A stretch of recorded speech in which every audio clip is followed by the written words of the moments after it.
We're going to be talking about one of the most common things that Clives do on offense today because it's really powerful and hard to stop if you aren't familiar with it.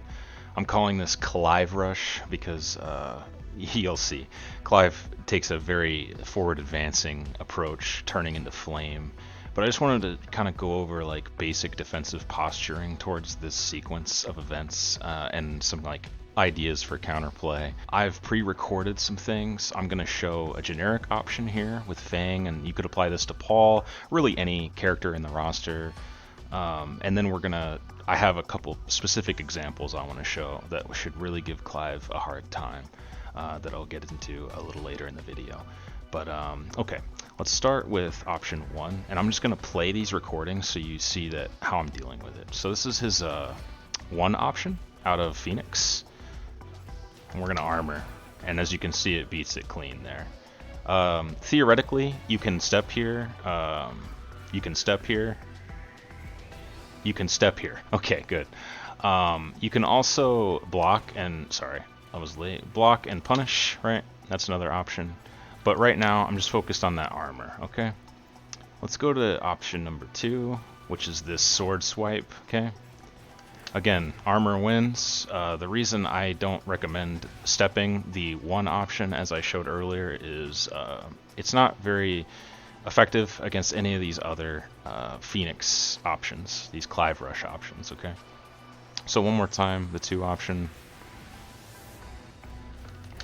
Armor beats that, alright? Now, the lows. Armor's gonna beat us here, okay? If we armor. We eat the damage.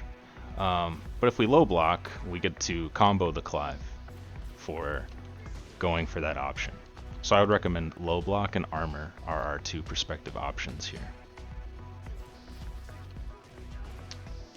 Get our 13 frame punish here. You could theoretically buffer a low parry, but if you low parry the Hell Sweep, you're missing out on a lot of damage, whereas if you miss the low parry on the 13 or minus 13 option, you're giving up like probably like 14 damage roughly and some wall carry, and most of a low parry's combo damage is white health, recoverable health. So I think going for the block is mathematically a bit better most of the time, but if you prefer low parry, by all means. I just wanted to show these other options. Okay, he's going to do the 1+2 option now. As you can see, armor beats that. He's going to do the 3+4 option now, which is +7. You could jab float this or interrupt it, right? You can jab float it on the later frames, like that. But as you can see, armor is going to beat it. It just comes out too quickly for Clive. And then I wanted to show, what if Clive does nothing, okay, out of this Clive Rush? Nothing, right? There's so much recovery here. See, the armor hits anyway.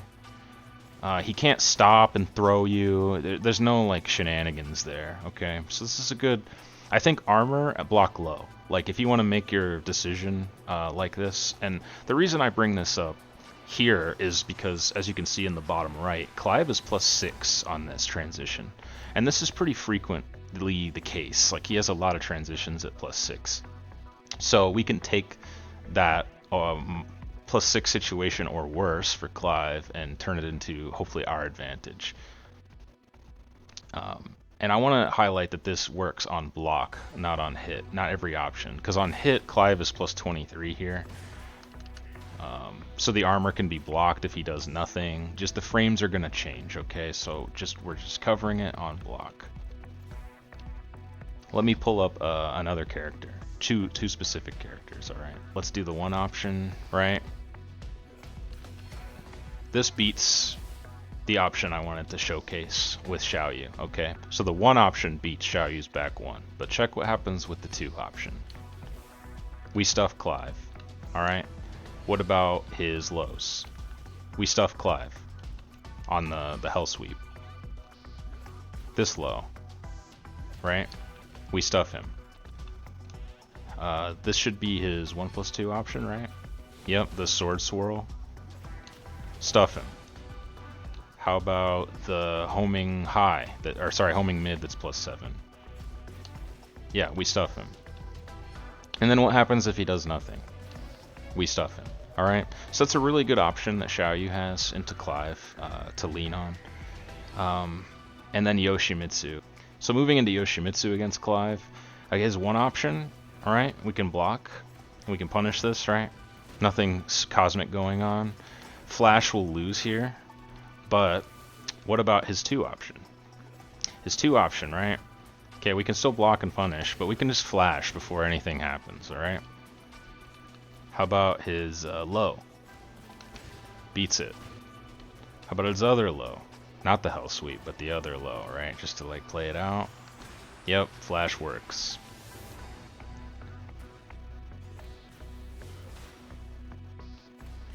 The sword swirl, flash works, stuffs it. This mid homing, stuffs it. And then doing nothing. Surprisingly, Clive gets hit there too. So I think Yoshimitsu and Xiaoyu have real lines of counterplay against Clive Rush, and you should keep in mind on block, right? When he's +6 or worse on these transitions, you have options on any character. Whether if you're Xiaoyu or Yoshimitsu, your options are amazing because you're beating 6 out of 7 options, I believe it is. With Flash, so it puts the Clive in a rough position because he has to commit to a -14 armor move. When you're playing any other character, such as Fang, Paul, Lily, any character other than these specific options that are faster than 10 frames that Xiaoyu and Yoshimitsu have, you're limited more towards armor and blocking low against this particularly. And of course you can block mids too. I think the armor dealing with so many options is really quite valuable, especially for characters that have armored heat engagers. It's really good against Clive and this Clive Rush that he does. On hit, your options are a lot more limited. I would say you're really guessing a bit more there. Armor doesn't beat nearly as many options.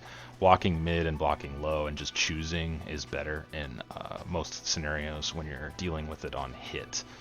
Sidestepping isn't very strong against Clive Rush, if I may say. It's just, you can maybe avoid the armor by sidestepping, as I showcased in my punishment guide, but it's very difficult to step, if not impossible to step, any of the other options.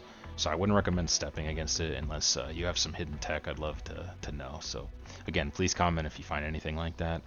I'm not a Clive fan. If you've been following the channel's posts, you know that. If you've been following me on Twitter, you know that. I don't like Clive.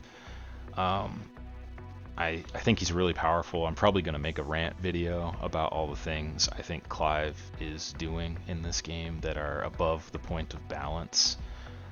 But anyway, I don't want to complain without showing some answers to things. I'm a solve problems kind of person, not a complain and do nothing kind of person. So thanks everybody for tuning in and joining me for this quick answer to Clive Rush. If you liked this video or this kind of content, please let me know and I'll release more of it. I would like to kind of keep it down to earth if at all possible and talk through things like characters and tools and strings. So hopefully this style of video is good. But if it isn't, or you have any constructive feedback for me, please tell me and I'll try to improve upon it. All right.